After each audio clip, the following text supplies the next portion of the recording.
Dead or Alive 6 last round has largely been fun for me, giving me a chance to properly dig into the franchise's systems and see whether the core loop was strong enough to keep me invested.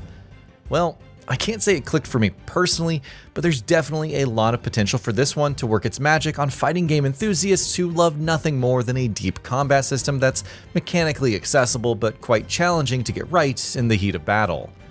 Now, let's begin with the mechanics. The controls, they're quite simple, although I quickly remapped the buttons for a hold function, switching them up with inputs for punches and kicks to a layout that, well, made sense to me, and the option to do so is a welcome addition to this one. You've got inputs for punches, kicks, holds, which we're going to talk about in a bit, throws, and a special input that lets you pull off a flashy combo to gain a bit of breathing room in a fight. That's excellent in terms of making the game welcoming to newcomers, and the tutorial that you can dive into at the start of the game does a good job of introducing you to those basics. This is where the break gauge comes in, giving you access to two important meter-based options, break hold and break blow. Now this is where things get interesting.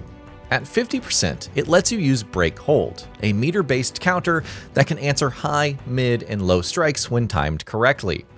At 100%, you can cash out with Break Blow, the heavier cinematic attack. Fatal Rush, meanwhile, gives newcomers a simple way to apply pressure and can flow into that bigger payoff when the gauge is full. It creates a neat push and pull. Do you spend meter defensively to escape pressure, or save it for a more damaging offensive sequence? It's great because it brings in a tactical layer to a combat system that would feel a tad insipid without it. Do you use your break gauge to stay on the defensive, or pressure it to unleash break blow and a more damaging offensive sequence? It was definitely a highlight of the combat system for me, and it is one of the mechanics that makes DOA 6 stand apart once you begin to understand its rhythm. Now, as for the rest of the combat, I'm personally more inclined to the dial-a-combo mechanics in games like Mortal Kombat and Injustice, but DOA 6 does bring the potential for chaining together combos with juggles and launches once you get the hang of things. Now, with that being said, actually pulling those off is going to take a significant amount of time with a character as you learn their animations and figure out their moves. For this review, I spent time sampling a wide range of the roster rather than fully mastering one or two of the characters, so my impressions here are more based on broad feel than any high-level character knowledge. I would recommend picking a couple of your favorites and sticking with them before you begin to branch out. The story mode is a good place to start then, since you're going to be given control of a significant chunk of the game's roster, which is good for finding the ones that you want to devote yourself to learning.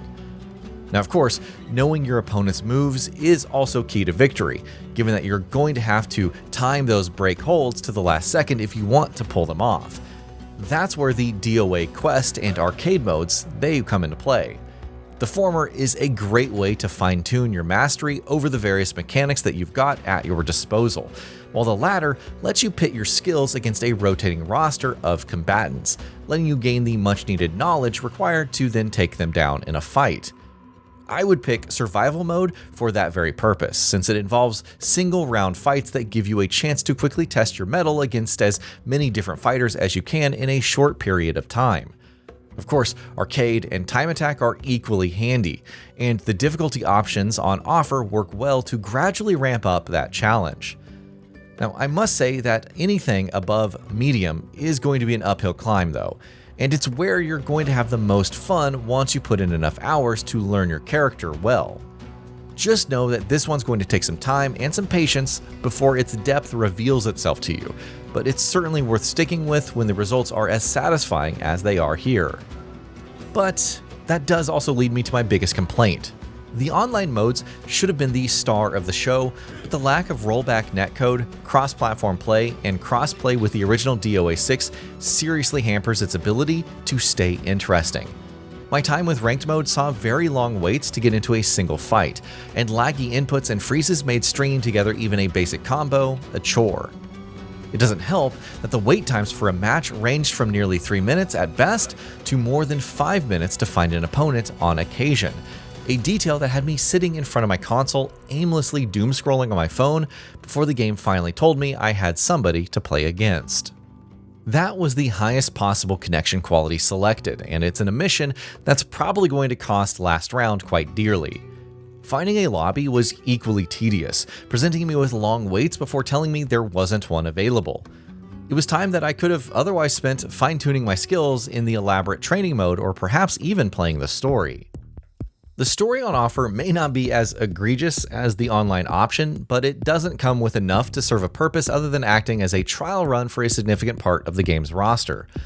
Your mileage with it is going to vary depending on how engaged you are with the franchise's setting. But as someone more interested in the fighting itself than the franchise's lore, I found myself dropping off in favor of the arcade options pretty quickly. The presence of an expansive roster of fighters is certainly welcome, although I do take objection to Mai and Kula Diamond still being locked behind a paywall. The teased debut of Minato, a brand new character, would have me intrigued if a lot of the game's roster didn't feel different enough from each other for them to be unique.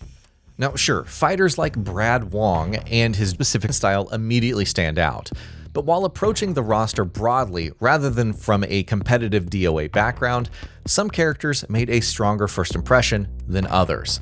Longtime players will obviously find more nuance in their movesets over time, but several fighters initially blurred together for me. However, the upgraded visuals and frame rates definitely made fights look and feel smoother than what's on offer in the PS4 version. The loading times are vastly improved too, but that's not really a surprise at this point in the current generation of gaming hardware. On my base PS5, the visuals, frame rates, and load times, they were excellent, and I found no hints of frame drops or bad textures during the dozen or so hours that I've sunk into last round over the past couple of days. The arenas, well, they're quite cool, looking really good while there are enough ways to use the environment to your advantage. I only saw one stage transition over my time with the game, but they're quite hard to pull off, needing you and your opponent to be in the right place at the right time. The one I saw was cool enough, involving my opponent crashing through multiple wooden boards on their way down to the next stage in a well-animated sequence that looked like the fall really hurt. It was cool enough to make me want to find more of them though. The franchise's usual fan service is definitely there, for better or for worse, and there's a bevy of costumes for you to unlock for each character, DLC and all. The post-fight reward system is generous enough to make getting to them a challenge without feeling too stingy, and you're probably going to enjoy that more than fighting online, well, if you ask me. And that brings me to photo mode, which lets you pick two characters and a stage, and then set up shots with the option to set poses via a frame-by-frame selector for each of the characters. You can set expressions, and generally set up the shots as you want. It's going to keep you entertained for a while if that's something that you like to do in your games, but it isn't anything special either. With all that's been said, it's time to answer the all-important question: should you buy this one?